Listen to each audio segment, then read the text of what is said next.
কি করছে দেখুন,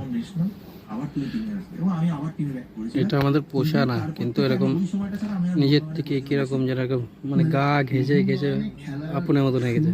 আমরা বিড়াল পছন্দ করতাম না, এখন কিছু বলাও বলতেও পারি না, এত মায়া লাগে। শুধু গা ঘেঁচে ঘেঁচে ঘুরবে, এরকম পায়ের ধারে ঘুরবে। তোমার এক্সপেরিয়েন্সটা একটু বলো। খেলার পর জীবনটা বাইরে বাইরে আসো আগে ওই দেখে এক্সাইটেড এবং বাবার হয়তো সেই ম্যাচটা যাওয়ার ইচ্ছে ছিল, কিন্তু বাবা যায়নি। যেখানে যাবে সেখানে তারপরে যখন আমাকে বললো যে তোর কি মনে হয়, আমি তো খেলবো, আমি তো জানি আমি খেলবো। হ্যাঁ, বলছি যে ওইখানে বাস।